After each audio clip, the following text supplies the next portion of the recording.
Eh bien, bonjour et bienvenue dans ce nouveau mini du deuxième trimestre de 2024. Et pour notre sortie en immersion, on a le plaisir de retrouver Eric Le Saint. Bonjour Eric. Bonjour et merci à tous les deux. Aussi. Voilà. Deux potes, voilà.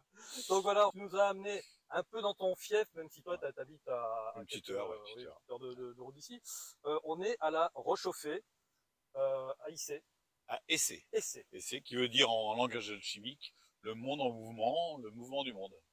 Et donc, Eric, ce qu'on va faire, on va visiter ce monument qui est quand même assez majestueux. Là, vous voyez, il y a juste une entrée, mais ça s'enfonce sur plusieurs mètres, même peut-être une dizaine de mètres. Et tu vas nous expliquer l'utilité de ce site et ton interprétation, parce que, on rappelle, la Rochauffée, c'est le centre du monde. Alors, normalement, donc moi, ce qui m'intéresse surtout, c'est le positionnement de ce dolmen. Plus que ce dolmen, on va l'expliquer, mais c'est cet endroit positionné géographique. Alors, pour résumer, il y a Platon dans le Timée qui a dit que la Terre était fabriquée de 4 éléments mis à part égale. Et le rôle de la Rochauffée, c'est de personnifier tout ça. Grâce à la Rochauffée, moi j'explique que Platon avait raison. La Terre est fabriquée de 4 éléments mis à part égale. C'est le rôle de la Rochauffée avec Stonehenge. Ça paraît complètement fou, mais c'est presque provocateur, mais je l'explique de manière mathématique. Et pour résumer un petit peu, les 4 éléments, on les retrouve sur les continents.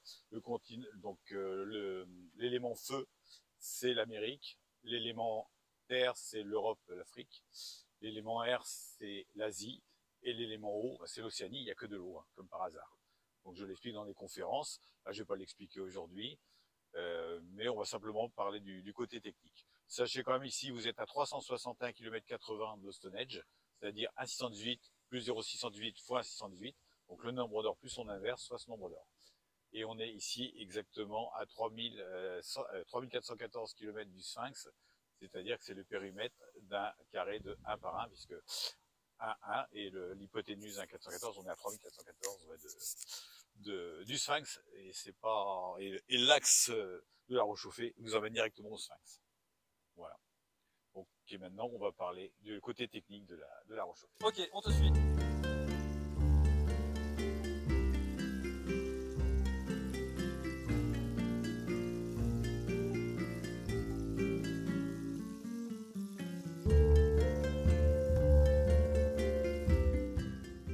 Alors là, c'est le bandeau. Alors, c'est la seule pierre, parce que ça, c'est du schiste. Donc, c'est des lamelles comme de l'ardoise. Et ça, c'est le seul morceau, le seul pierre qui est vers le haut. Alors, pour moi, cette première partie représente la Lune. Et comme par hasard, on vient de me dire aujourd'hui que les maçons d'ici mettent toujours les tranches à l'horizontale. Et quand ils mettent comme ça une pierre vers le haut, ils appellent ça « regarder la Lune ». Bon, c'est assez marrant, j'ai appris ça tout à l'heure avec Jérôme. Et c'est la seule pierre donc qui est vers le ciel. C'est le bandeau, et pour moi, il y a une volonté de rappeler Stonehenge avec ce grand bandeau. Donc on va se reculer un petit peu.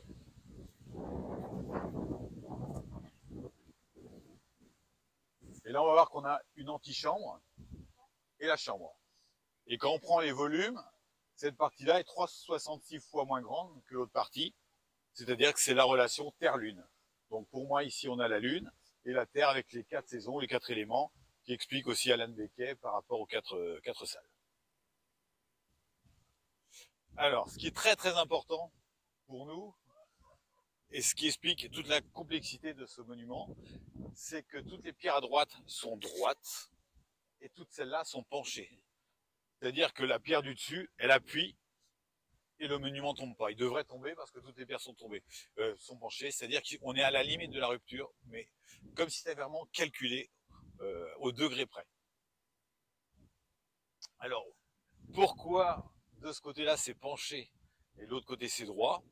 Alors, si vous regardez un menhir, vous regarderez, le côté est est toujours plat et le côté ouest est toujours arrondi, comme ici.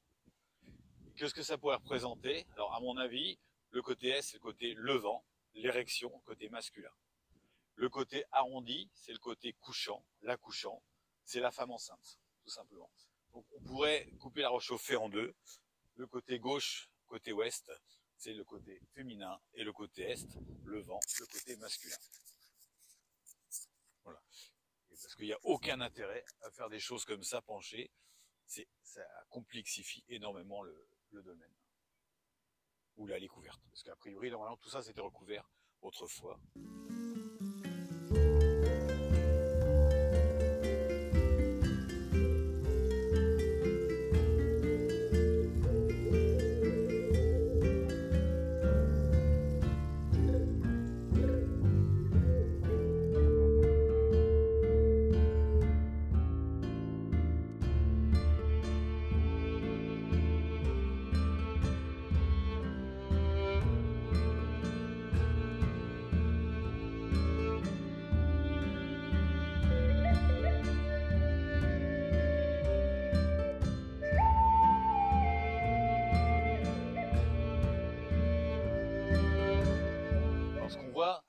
Ce qui est intéressant, c'est que si on prend la première pierre ici, le but c'est d'avoir le maximum de contact, ici, et après c'est le minimum de contact.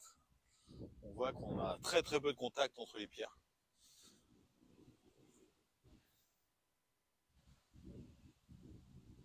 Rappelle-nous combien de tonnes Cette pierre-là fait 60 tonnes de mémoire.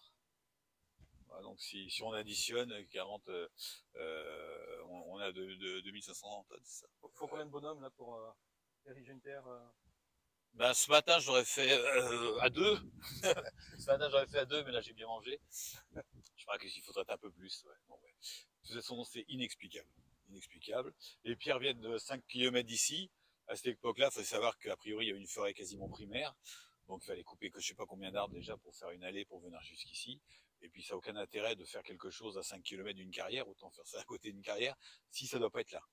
Il faut bien comprendre que tous les monuments importants sont dans des endroits très complexes. Machu Picchu d'une montagne, le temple d'Angkor dans des marais. Pourquoi s'embêter à faire ça dans des endroits compliqués? Parce que ça doit être là et pas ailleurs. Il y a bien une raison. Autrement, on ferait ça près des rivières, Là, on fait ça dans un endroit où c'est très complexe à faire, donc il y a une raison pour que ça soit ici. Donc, ok, et la raison la raison pour tout le monde, c'est comme les pyramides, c'est tout, c'est des sépultures. Voilà, on passe son temps à faire des sépultures. Comme en Égypte, on fait des pyramides pour des sépultures, mais on fait pas de temple. On sait pas où logent les pharaons, peut-être dans des tiny house, je sais pas. Mais ils font pas de temple, ils font pas de maison, rien, ils font que des sépultures.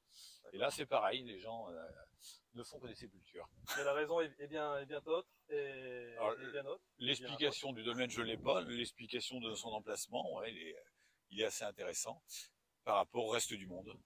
Voilà. Voilà, on est à 4700 km à peu près du pôle Nord. On a la même distance jusqu'à l'Aqaba, à la Mecque. Et ça, c'est intéressant aussi. Voilà, je l'explique dans les conférences que vous voyez sur Horus ou sur Monde Mystérieux. L'intérêt de cette position par rapport à la Mecque. Voilà, on est ici, donc le diamètre de la Lune, alors moi je travaille beaucoup avec le diamètre de la Lune, le diamètre de la Terre, pour moi c'est des chiffres sacrés. Là on est exactement à 3472 km de Göbekli Tepe, donc il y a le diamètre de la Lune entre ici et Göbekli Tepe. D'accord, ouais, voilà. Alors, est-ce que ça signifie que Göbekli Tepe a été... Alors moi j'explique la position exacte de Göbekli Tepe sur la planète, pourquoi il est positionné là. Par rapport au pôle Nord et par rapport à la Mecque et par rapport à la réchauffée. Est-ce qu'on est de l'ordre du hasard par rapport à la distance Terre-Lune Alors non, puisque moi je travaille avec la Mecque, avec le pôle Nord et la réchauffée, les trois me donnent des chiffres en rapport avec les dimensions de la Terre et de la Lune. Donc une fois je veux bien, mais 3 fois ça fait beaucoup. Moi je travaille jamais avec un chiffre, il faut des redondances. À tout le monde il y a des redondances, avec la probabilité, la statistique, on est obligé de valider. C'est ça. Voilà.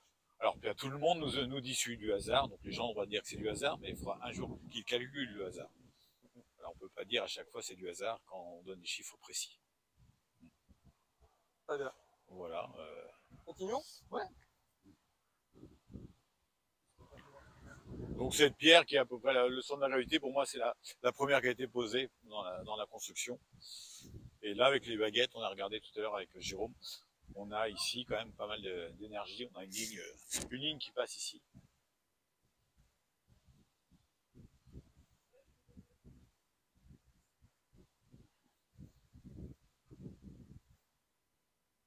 Voilà, on voit sur cette pierre, par exemple, qui est penchée, la pression qu'il peut y avoir sur cette pierre qui est penchée.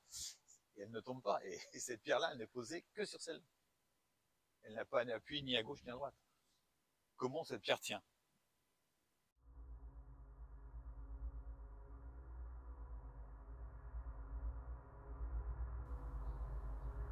La pression qu'il peut y avoir sur cette pierre.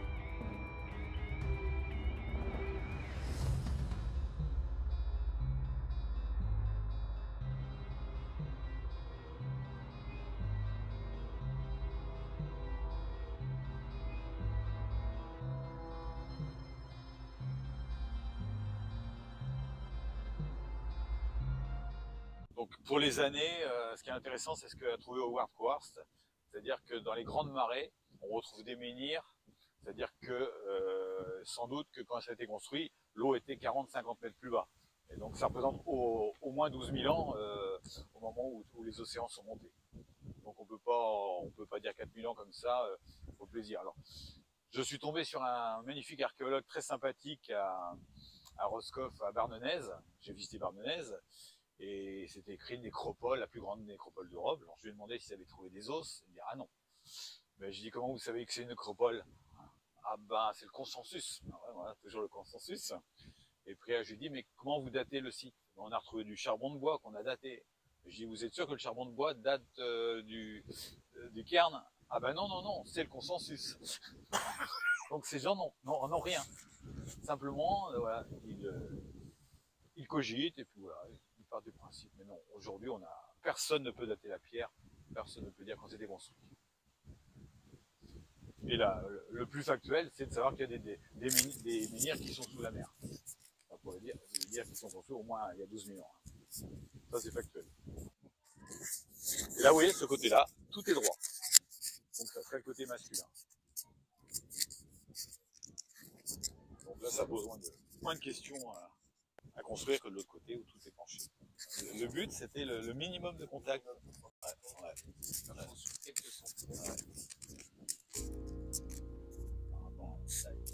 Sauf le bandeau, sauf le... Ouais.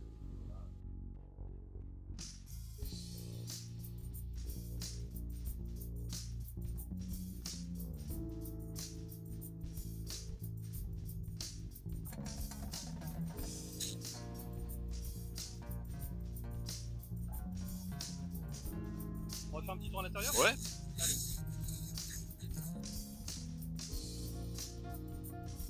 Et qu'est-ce qui t'a poussé, toi, Eric, à considérer la roche chauffée au début de tes recherches comme point central Alors moi, j'ai commencé à travailler sur quand on a tous vu les RDP, quand on a vu ça, on s'est dit que tout était relié. Donc à côté de chez moi, il y avait des menhirs. Donc j'ai commencé à voir si ça faisait des triangles, des carrés. Et puis j'ai vu que plus ça allait, plus je trouvais qu'il y avait des formes géométriques. Je suis arrivé à la roche chauffée. Et puis tout d'un coup, je ne sais pas ce qui s'est passé dans ma tête. J'ai essayé de la relier à des endroits qui étaient pas hors de France. Et tout d'un coup, j'ai vu que c'était le centre du maillage. Et toute cette possibilité que j'ai, bien c'est exact, ça ne peut marcher qu'avec l'équateur penché. Un truc assez marrant, si on prend le pôle Nord, la roche chauffée et le pôle de l'équateur penché, parce qu'il y a ce fameux équateur penché, donc ça fait 3 points, pôle de l'équateur penché, pôle Nord, la roche chauffée, on a exactement 6180 km, à l'inverse du nombre d'or. C'est assez fou quand même. Donc Alain de Becquet a beaucoup travaillé là-dessus au niveau du zodiaque, c'est assez intéressant ce qu'il a fait, vous pouvez voir sur Nurea. Donc quand la lumière passe ici, donc Holsted 6 va venir frapper là-bas, ouais, donc, mais suivant les saisons, on vient frapper des salles différentes. au niveau du lever du soleil au solstice d'hiver, c'est ça? Ouais, 21 Les décembre. rayons viennent En bas, là, ils viennent frapper le fond là-bas. Alors, oui, avec la végétation, donc ils passent plus par là. Non, non, ça en dessous, en dessous. En dessous, là? Voilà, voilà. Mais l'hiver, il y a plus de feuilles, donc. Ah oui, ok, ouais. ah oui, d'accord, on Voilà, voit voilà. l'horizon là-bas, Ouais. d'accord. Ça vient frapper Et ça le vient fond. frapper. Voilà, voilà. Alors pour Alain Beckett, donc on voit les saisons qui viennent, ça vient frapper sur les pierres ici à chaque saison. Donc pour moi, ça représente bien sûr les saisons, mais aussi les 4 éléments. Hein, donc on aurait sans doute l'air ici, le feu, l'eau et la terre dans le fond. D'accord. Ce qui est intéressant, c'est ici, parce que je suis allé à Saumur, on a la même chose. Il y a un endroit dans le menhir de Saumur où on tape ici et c'est creux.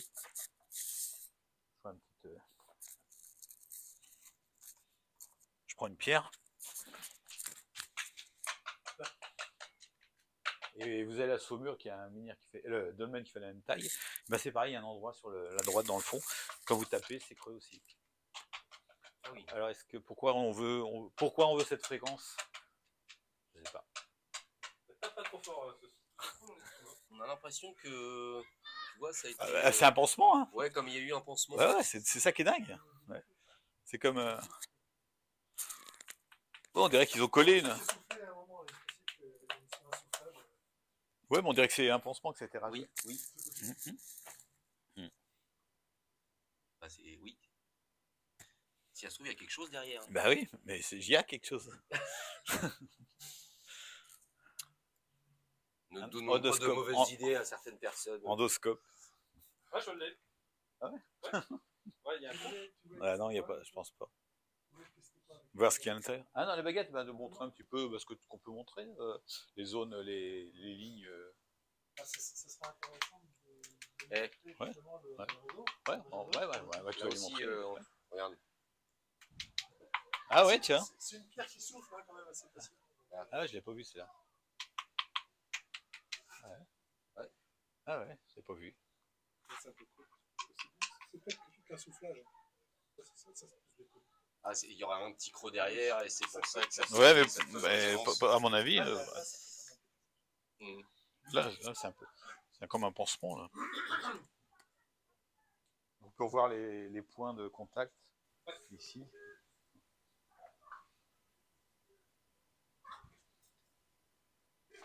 Donc là ils sont embêtés carrément à le mettre.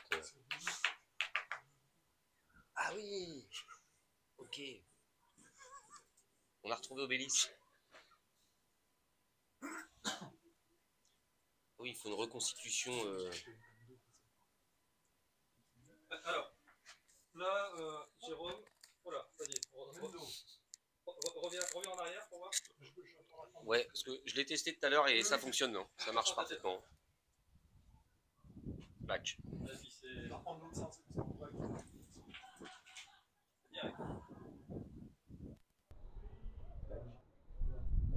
Une veine d'eau, certainement, puisqu'on peut la tester sur le côté aussi. C'est pas un point, c'est une veine, hein, donc ça doit croiser dans ce sens. Ah, le sens du courant, ça je l'ai pas. Ouais, tu peux le trouver là? Ouais. Ah, là, Attends, je vais voir. Là, tu le capes, si tu le prends ici, à mon avis, Alors, Non, suivre le courant. Tac, voilà. C'est net. Voilà. C'est comme ça et ça va dans ce sens. Voilà pour ça. Après, on pourrait tester éventuellement un courant sacré qui j'ai découvert tout à l'heure. Le puits, si ça marche tout à l'heure. On peut voir le puits également. On avait à 24 mètres tout à l'heure. Alors, du coup, Eric, tout à l'heure, tu nous disais que c'était au solstice, c'est ça? Au solstice, le 21 décembre. Alors moi, à chaque fois que je suis venu, il y avait des dommages. D'accord. Donc il y a le soleil qui, à son lever, vient frapper cette pierre ici. D'accord. Un endroit particulier? Ouais, ici. Voilà. Ici. Ok. Et alors, ce serait quoi l'objectif? Ah ça, je sais pas. Je ne sais pas. Faut bien comprendre, à chaque fois qu'on fait des monuments extraordinaires, il y a au solstice, mais pourquoi est-ce que faire des monuments aussi extraordinaires pour simplement marquer un soleil qui tape une pierre À moins qu'à l'époque, il y avait peut-être un hôtel, quelque chose à cet endroit-là. Même on fait pas des trucs comme ça, on le fait en bois, on n'a pas besoin de faire ça en pierre. Hein. C'est pas faux. Ah oui, quel est l'intérêt de mettre des pierres de 60 tonnes simplement pour matérialiser un rayon de soleil qui vient frapper voilà. C'est pas faux. Bah oui. peut être des petites dalles d'ardoise. Il y a une raison, mais je l'ignore. Et la carrière, Eric, Elle est haute taille normalement à 5 km d'ici. à 5 km d'ici. C'est officiellement, ça serait la carrière où ils ont extrait haute taille de Bretagne, voilà. Donc là, on a quand même des sacrés gros bébés. Ouais, pourquoi est-ce qu'ils l'ont pas positionné à côté de la carrière? Voilà. C'était Voilà. Comme, à Stonehenge, il y a quand même des pierres qui viennent de 200 km, oui, pierres bleues. Donc c'est qu'on est. Quel est l'intérêt? Voilà, il y a bien une fonction à. Comme je disais tout à l'heure, à cette époque-là, il y avait sans doute une forêt primaire. Donc sur 200 km à Stonehenge, il a fallu couper des arbres pour faire une allée pour amener des pierres. Puis, là, quand tu vois la taille des blocs, on est sur plusieurs. Il y a des pierres à 60 tonnes. 60 tonnes à l'entrée, là. Ouais. Pas, au milieu. Ouais. Ce qu'on appelle la Madeleine, ouais. Qui forme une. La plus épaisse. Celle-là, elle est belle. Celle-là.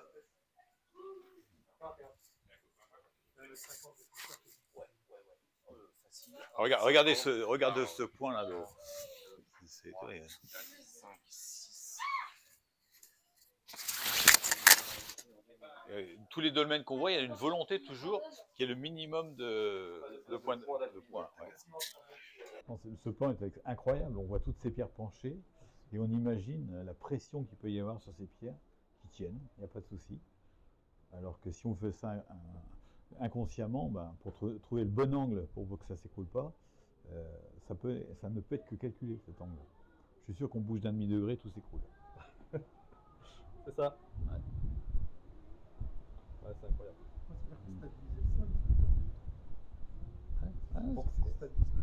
Bon, ouais, ça s'enfonce, on sait pas. On ne sait pas, je pense que à mon avis, il n'y a pas beaucoup. Ouais, pas beaucoup enfoncé. Il y a dû y avoir des sondages. Alors, il y a, ici, il y aurait équivalent de quelque chose. De l'eau vient en dessous. Par contre, si on se met sur le côté, ça devrait plus être. Donc ça voudrait dire que ce serait effectivement, tu vois, quelque chose qui est rond. Ah oui, c'est comme ça que tu arrives à déterminer que c'est un puits. Ah bah, tu te balades avec les baguettes. Et montre la profondeur, comme j'avais tout à l'heure. On va essayer. Je n'ai pas l'expérience.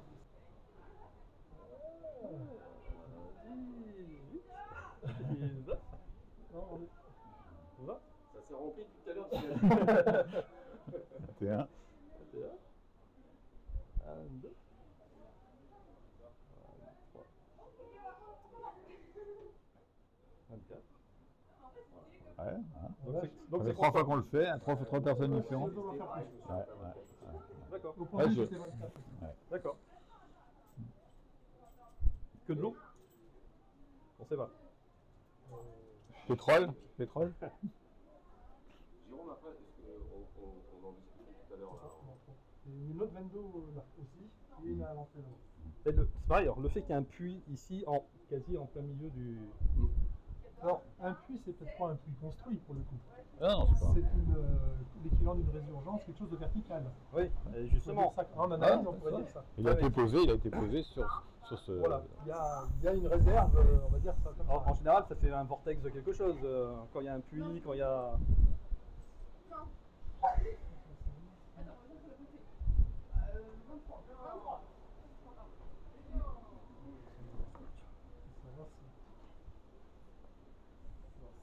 S'il y a un vortex, ça tournerait dans ce sens-là. J'avais testé sur les crop circles une année, en 2010 quand j'étais dans l'Angleterre, et dans chaque rond d'un des crops, il y avait 40 ronds, j'ai fait les 40 vortex. D'accord. Donc voilà, ça m'a indiqué que l'eau était ronde comme ça, mais c'était peut-être ma position. Là pour le coup, ça tournerait en dextrogène. Donc quelque chose qui a tendance à aller vers le haut, voilà. Vers le haut. Ouais, C'est là où on a la plus grosse zone sur le dessus. En plus, il pourrait y avoir une. Il faut l'appuyer, il faut l'empêcher de partir. Pour un effet équivalent. Ouais, c'est possible. Oui, si ça se trouve, ça me vient comme ça, ça allégerait la charge. Ah oui, c'est très intéressant. Vibratoirement parlant, ça pourrait alléger la charge. Ouais. Oui, ça je le sens. Oui, donc je posais une question à Jérôme, c'est que pour moi, donc ce dolmen, cette situation permet de couper la terre en 4 éléments à part égale, comme si on coupait une pomme en 4. Et dès que j'ai demandé à Jérôme s'il retrouvait les 4 éléments avec les 4 salles, donc il vient de donner son verdict. Alors, j'ai interrogé la pierre directement, hein, comme si c'était un être qui avait pleine mémoire de ce qu'il est. Et donc, la première zone, elle était à feu, élément feu, celle du fond, hein, oui, le fond. La suivante est élément eau. Là, effectivement, on a repéré tout à l'heure qu'il y avait ce cylindre d'eau, hein, on va dire ça comme ça. Après, j'étais avec l'élément air, et la dernière avec l'élément terre. Et comme il était question tout à l'heure, Eric en parlait aussi, qu'il y avait une zone qui représentait l'antichambre qui représentait symboliquement la Lune, j'ai aussi interrogé la pierre, et c'est confirmé, ça confirme que la Terre, non, symboliquement, elle représente vraiment la Lune. Voilà. Alors si vous allez dans le dolmen de Saumur, qui fait la même taille, mais simplement 4 grandes plaques, vous voyez que sur la gauche, les textures de chaque pierre sont différentes. On voit que la première est toute lisse, qui représente pour moi l'eau. La deuxième, de mémoire, elle est un peu globuleuse, comme si gonflée par l'air. Vous regarderez, on retrouve une vidéo 3D de ce dolmen sur internet. La troisième, elle est rouge, donc c'est bien le feu. Et la quatrième, elle a plus l'apparence de la terre. Donc quand on prend les 4 plaques qui font le dolmen de Bagneux, on voit que c'est 4 textures qui peuvent représenter aussi les 4 éléments. Mais pas dans le même ordre, puisqu'on aurait là-bas l'eau, l'air, le feu et la terre. Bon, ça peut demander confirmation tout ça, bien évidemment. Il faut recouper, faut bien recouper toutes les informations en fonction des ressentis. Hein. Ouais, bien Eric, une visite quand même assez incroyable de cette roche chauffée. Alors, on a survolé, hein, il faudrait des émissions de plusieurs heures vraiment pour creuser le sujet. Et puis surtout le sujet qui est cher, le fait que ça soit le centre du monde. Donc ça, toi, tu le développes dans tes conférences. Voilà, d'une manière mathématique, géométrique, hein, c'est pas irrationnel. Après, on peut croire que c'est du hasard, il n'y a pas de souci. Mais je démontre, voilà, avec un peu de langage alchimique, que la roche chauffée, son rôle, c'est de diviser la Terre en 4 parties égales, qui représentent les 4 éléments. Là, qu'on a vu qu'on avait la Lune ici et la Terre, et on a exactement la même chose ici entre Stonehenge et la roche chauffée, on a le Mont Saint-Michel. Et la distance entre le Mont Saint-Michel et Stonehenge est 3,66 fois plus grande qu'entre le Mont Saint-Michel et la roche chauffée. C'est-à-dire que si on dessine une sphère entre la roche chauffée et le Mont Saint-Michel, ça pourrait représenter la Lune. Et une autre sphère qui serait entre le Mont Saint-Michel et Stonehenge représenterait la Terre. Donc on a ici en miniature exactement la même proportion que la Stonehenge, Mont Saint-Michel, la roche chauffée. Mais il y en a plein d'autres comme ça. Voilà. Pour avoir assisté à ces conférences, honnêtement, et on a exactement la même chose. Ouais. Parce que c'est, comme le dit Eric, hein, c'est mathématique. Voilà. Alors au début, on peut se dire, oui, bon, c'est un hasard. Et puis il y a un deuxième hasard, puis troisième. Voilà. Au bout d'un moment, c'est plus du hasard. Ouais. Il y a une intelligence derrière tout ça. Il y a une intelligence dans l'univers. Voilà. Le hasard ne fait rien de beau. Et tout est beau dans l'univers. Moi, j'ai balancé des morceaux de ferraille en l'air pour obtenir une Ferrari, j'ai jamais réussi. Donc, donc j'ai pensé à ce jour-là que le hasard n'était pas capable de faire de belles choses. Et la nature est belle, il y a rien qui cloche, tout est en harmonie, il n'y a pas de déchets, il n'y a rien, tout s'autogénère, tout s'autogère. Donc le hasard, moi, il a plus sa place. Voilà. Ok. Eh bien, merci Eric pour voilà. cette petite balade. Eh bien, merci d'être venu jusqu'au centre du monde. Avec un grand plaisir. Voilà. Et puis nous, Jérôme, on se retrouve dans nos studios. On va recevoir Stéphane Royer et Damian. Yes. Alors, si vous mettez à l'intérieur, vous êtes propulsé directement chez vous. Hein. Oui, c'est ce qu'on va faire, on va gagner du temps. Ouais. Téléportation. Voilà. Téléportation. C'est tout bon. Voilà. C'est dans la boîte.